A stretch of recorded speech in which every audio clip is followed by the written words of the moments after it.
So I sit on a couple of funding panels, but predominantly the RFPB one in a different region. So I'm going to talk a bit about the things that bug us the most on the panels and the things we like the most on the panels. I'm going to start with an overview of the general feel of the grant and then focus in on some things, some of which have been alluded to in Wendy's talk as well. So the biggest issue I think that we see is the issue of how ambitious the grant is. So a grant needs to be written in such a way as we think that you're actually keen to find the answer, that you are really enthusiastic, that you're passionate about the subject, and that you're very keen to see it done properly. We want lovely, beautifully designed, safe trials, but we need them to be beautifully safe and with people who are going to actually finish completing them. If it doesn't read as if anybody's proofread it because they didn't really care enough about the grant, it's a bit of a red flag. We also expect to be realistic about what you can achieve. So a grant which promises to do several hundred qualitative interviews and analyse them in 3 weeks, you know, we know that that's not realistic. There are researchers on the panel. We can spot an unrealistic grant. And because we want to see you complete it, we are actually marked as a funding panel on whether or not you do complete it. We don't want to fund things that are over ambitious. And sometimes people think that it makes them look really cool to be over ambitious, but over ambitious is not a compliment here. It is the opposite of a compliment here. So if your worst nightmare as you are submitting it is that you might actually have to deliver on it, you've gone too far. You need to pull back a bit and make it achievable instead of over ambitious. So we want ambition, but not over ambition. So the grant starts asking you to say what the clinical problem is.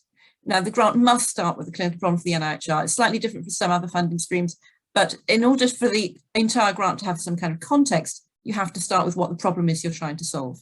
So you need to say what that is. It needs to be driven by the problem you're trying to solve, not by having a solution looking for a problem. It's very easy to see when somebody has invented a lovely piece of tech and they're looking for a clinical population to try it out on. People start talking about the tech far too early on. Start with the clinical problem, explain what else is out there in the literature that has driven you to produce this solution. A nice solution, a lovely little proof of concept bit in there would be great, but not setting out to find out if there's a clinical problem. We don't want you to go and look for a clinical problem. We want you to start with the clinical problem. We also don't want a Me Too application. So a Me Too application tends to be something such as CBT, cognitive behavioural therapy, where we know that CBT works in 20, 30, 40 different places in clinical care. So the NIHR is saying, well, we won't fund any more CBT applications because clearly you should just do CBT if you want to persuade somebody to do something differently. Just use CBT. It's most likely to work. So you have to have a good reason not to do CBT. Spending time on a trial is not good use of that money. Absolutely avoid politics. Sometimes people are saying, well, the clinical problem, we don't have enough staff, we do this, that badly, the way in which we're being funded is all wrong and all this sort of thing. And it becomes a sort of political lecture, an axe to grind. Anything that starts to look political is an enormous red flag. The clinical problem should be, you know, there are patients in distress, not the politics have got it wrong.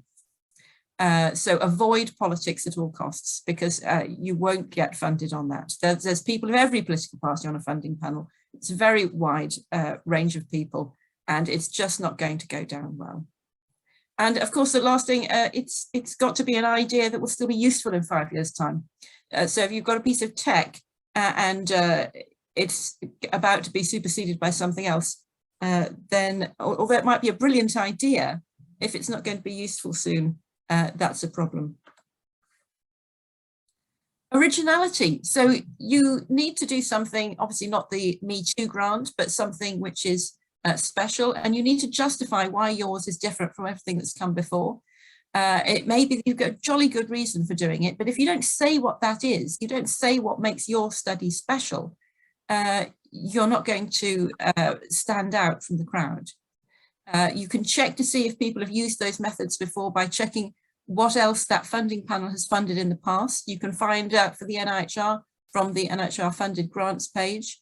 You can check to see whether somebody else is already doing this study, because if a good reason we won't fund somebody is because somebody else has already started this trial, and in 6, 10, 2 years maybe, they'll have published the results. There's no point funding you in the meantime.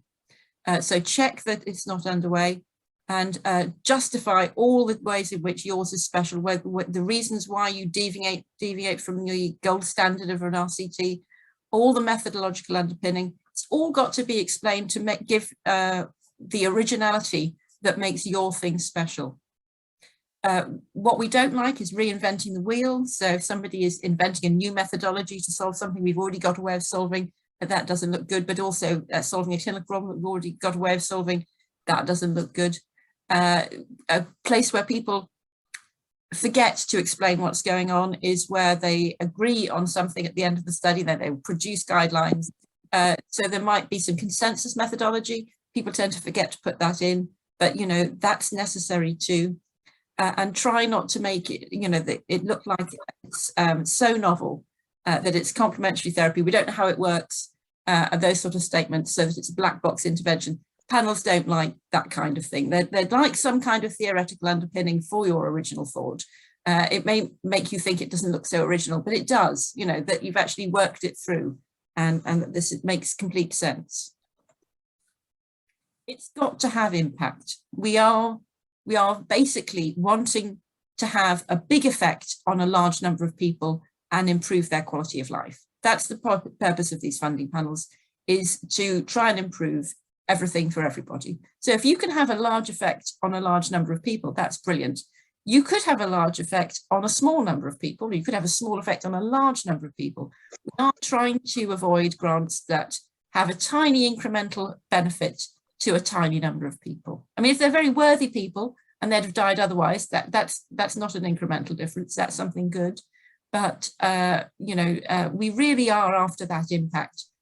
And we can't see that impact if you don't explain how that impact's going to be fulfilled. So we would also like to know how you're going to get the impact out. And this may be a feasibility study. We need how the full grant is going to get funded, where you're going to apply for the money maybe, what that's going to look like, and how this grant then fits into that trajectory. That's very important to give you some credibility for having that impact.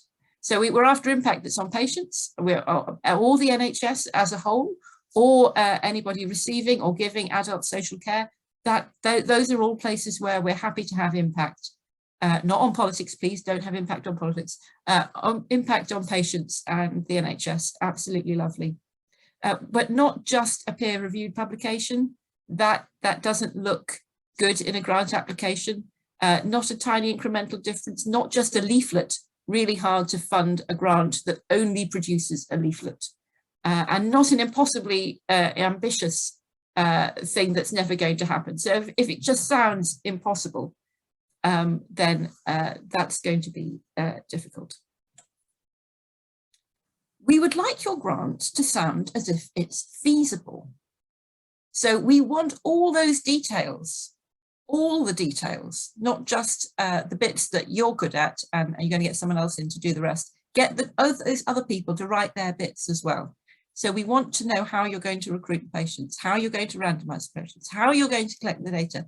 We want ludicrous amounts of detail, and yet we would like it in a tiny word count. So there's a lot of sort of grantsmanship going on here in making sure that you can crunch it down to make it look as if you really do know what's going on, and you look as if you're feasible. So clear timescales, clearly show that you can access that population. Maybe you've done some work before with that population to show you have a way in to recruit them. We would like to know the number of potential participants per month, and that you don't expect to recruit 100% of them. You'd be surprised how many people think you can collect 80, 90% of them. We're not interested in grants that pretend they can do that. They might be able to, but we're not really interested in funding things that don't recruit, say 50% of the population, 30% if it's a surgical trial. Surgical trials are very difficult to recruit to. So we need that detail that shows us that you have understood that this is feasible, and that clear dissemination plan that shows you can take it right the way through to being absolutely useful, and everything in it is feasible. Represent what proportion you can collect, and we think that you are not feasible. You are overambitious, and overambitious is not a compliment. You need to allow time, and you need to allow for patients to say no.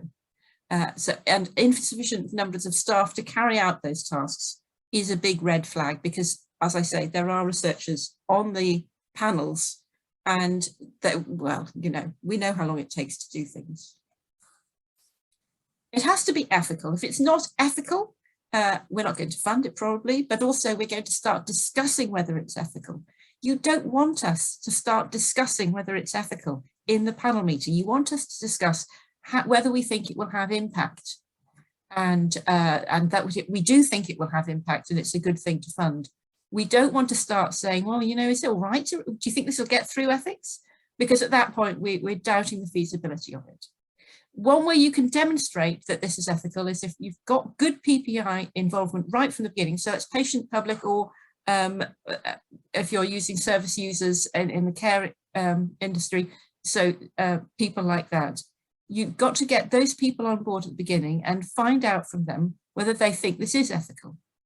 You've got to show that you've listened to those patients so that we believe that you're representing them correctly. So in order to show you've listened, we would like you to point that out to us repeatedly throughout the grant. So if you can show you've listened to patients by changing something in the methods and saying, I've changed this because the patient said they wouldn't do it this way, but they would do it this way, then we start to believe that you've done proper PPI right from the beginning. Also include time to get ethics. The approvals process, ethics is just part of it. It does take about 6 months. If you are allowing less than that, we're not sure you're doing it properly. And ensure that the ethics is going to be okay in terms of accidentally diagnosing. Occasionally you get diagnostic accuracy studies, people can get accidentally diagnosed with something, and you need that care pathway that will ensure that their best interests are taken into account, and they get the proper care for any diagnoses that are caused accidentally by the study processes. So any kind of instance where you don't say you're doing any PPI, that's ethically a big red flag for us. Value for money. We are not interested in ludicrous value for money. We expect it to cost what it will cost. So respect the funding limit and try and design something that's within that limit, not try and squeeze a massive trial into a shorter, I mean, we all do it, but try not to squeeze a massive trial into a very short funding envelope. You need to justify the costs. So if you are buying large bits of tech on some kind of tech grant, you need to explain why you need that tech and not something that might be cheaper. Some ways in which you can show value for money is to have senior staff who don't want the money. So they have agreed to give you 5–10% of their time, but they're only going to claim 1 or 2% from the grant. That's value for money. We like that. Also, NIHR fellows are free to other NIHR grants. You're not allowed to use up all their time, obviously, but you can use 5% of their time, say, on a grant, and it's free until that fellowship ends. And then after that point, you'd have to pay for them. And that can be highlighted in the value for money section. That's great. If you don't have any of those things, that's fine. We're not looking for grants that are going to cost you money. We want them to cost the right amount of money. I would say that putting lots of new laptops into the finance section always smells a rat. So if you are buying large numbers of laptops for people who are employed 5–10%, we don't think that's a brilliant use of the money. We expect their other job, that is 85% of their time or whatever, to be probably paying for their laptops. Avoid very complicated, overly expensive research methods. We don't think that all the research methods are as good value for money as others. There are cheaper ways of doing things quite often. And really senior academics who are much too expensive to put down on an RFPB that's got a strict funding limit, you can sneak those onto the steering committee perhaps, particularly for an RFPB, not for an HTA. And that allows them to be involved free of charge and get involved in putting the grant through to the HTA later. Now, a reason why grants do fail is lack of readability. The grant has to be readable. The panel has to read it. So the first thing we all read is the plain English summary. That needs to have a decently low reading age, not patronizingly low reading age, but you can reduce the reading age right down using smaller sentences, less complicated language. And you'll find that then you've got a way into the grant that is a great start. But also, if the lay summary is awful, the PPI people on the lay representatives on the panel will mark you down. And that will have an effect on everybody else's score as well. There's a decent number of lay representatives on all the panels now. The application should have a clear narrative, so it should read like a story. It should read like it's easy to read. Sometimes they're not easy to read. 3 people have to read your grant really well. Everybody else has to try and read it. And a grant that is very difficult to read, you will find that a lot of the other people haven't really got to grips with it. And they will say this at the meeting, and it doesn't bode well.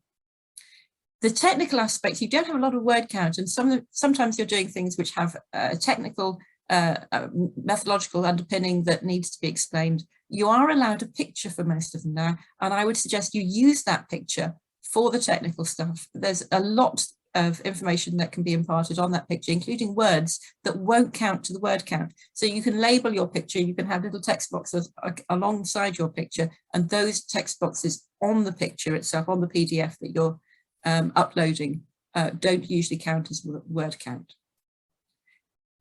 People sometimes think that there's a space consideration because of the way the form is worded in that it says something like 3 to 5 pages. It's actually a word count, not a space consideration for the NIHR grants, or character counted for the HTA type ones. And so white space doesn't cost you anything. White space adds enormously to the readability of the applications. Please use white space and write it as if it's for a neighbour that you're doing it. And Wendy's already said this, that all sorts of people are going to read this, and it needs to be read so that all different types of people can read it and get what they need from it. Don't use acronyms. Acronyms, big red flag, lots of acronyms. You're going to teach us acronyms, and then if you use them less than 5 times, I'm thinking, why did you want me to learn this new acronym? Jargon, bad. Very bad in a plain English summary, but always looks bad. Try and avoid jargon. You can simplify the sentences down just by making them shorter, split them into 2, things like that. It really improves the readability.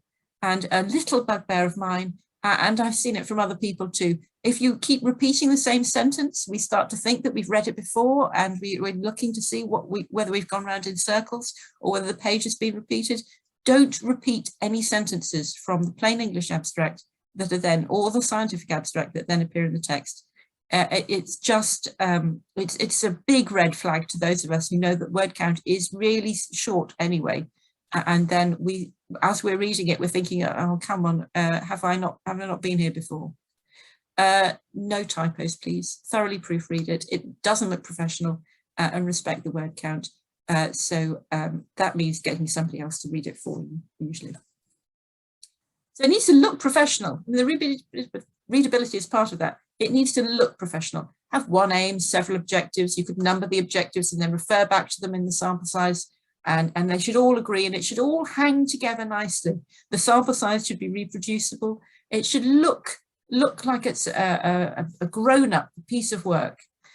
Avoid overcomplicated methods that sometimes look as if somebody's taken them from a PhD. So you might have done something very methodologically exciting in a PhD, but you don't want to do methodologically exciting here. You want to do clinically exciting. We don't care whether the methods are groundbreaking. We just want them to be the right methods for the job. Never say that the sample size is not required. There are statisticians on all these panels, and it's like a well, it's a big red flag, isn't it? So if you think that you don't need one, go and see a statistician. They will produce you a sample size calculation based on the accuracy of the percentage.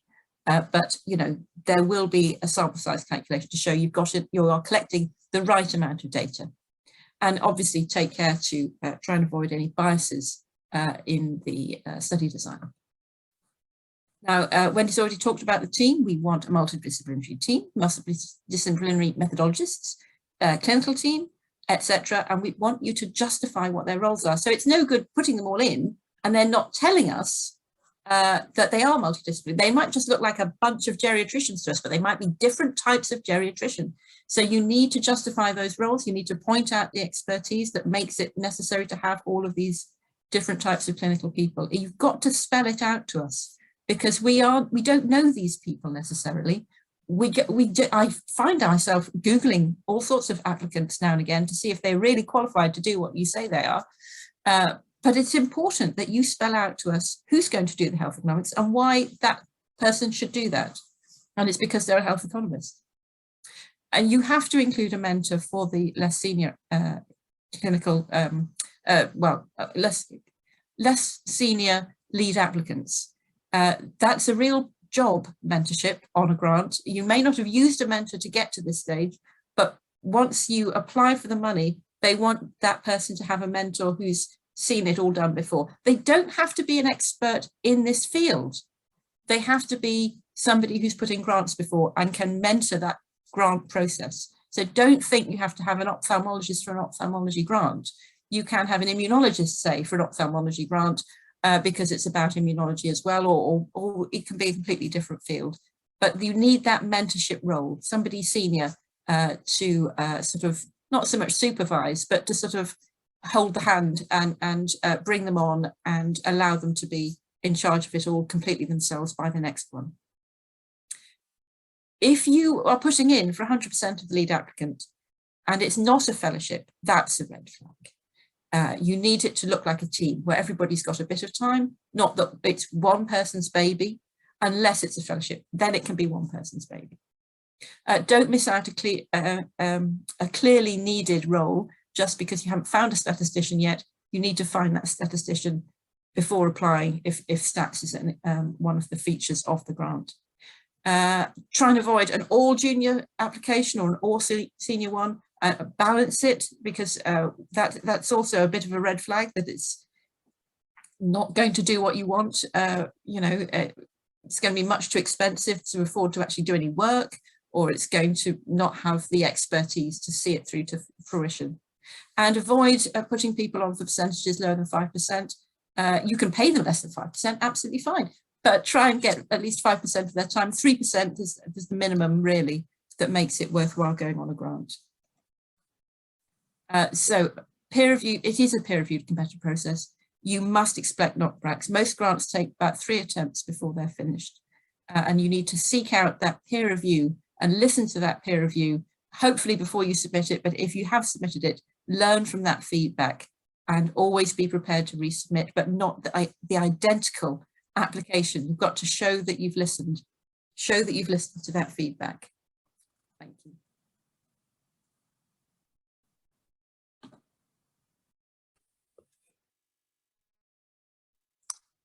Thank you very much, Rosemary. Okay.